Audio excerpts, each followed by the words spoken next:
I think the other point on that piece is there's a platform of understanding when it comes to addiction, when it comes to mental health, or when it comes to the duality of experience in both of them things.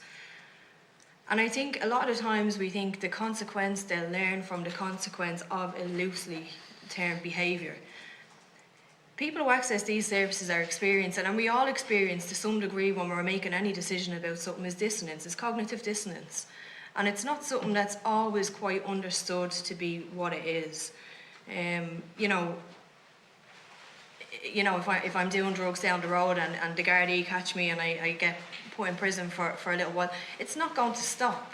It's not going to reduce the harm. So it's not going to stop that person from return to drug use after 6 months in prison. Because what have they done in them 6 months? Have they had the time effectively to be able to look at the reason why they engage in substance use? Have they had the access to the care, to the mental and physical care? Are they going back to homeless accommodation? Is there transitional housing?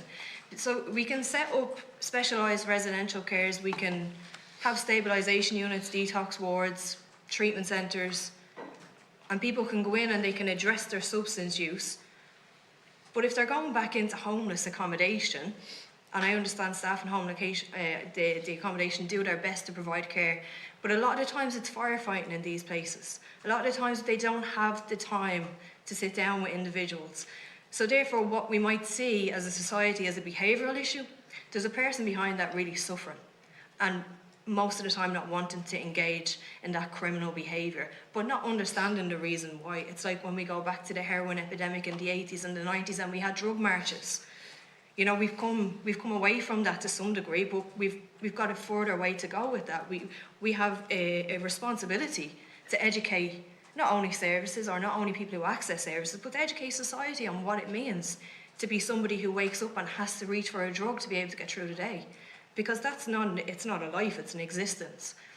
And addiction in itself, or in the term or definition of so, is to deaden a feeling or emotion that somebody might not necessarily be able to cope with. So why are we not being able to look at the emotion or the feeling or the situation for that individual, and we're saying, oh, they use drugs because they want it and they're going to prison for 6 months and everything will be fine afterwards. And that's why we have a lot of reoffending in this country, because we're not addressing the issue.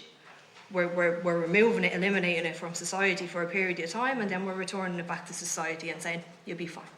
And I think that's an important kind of point to make on that.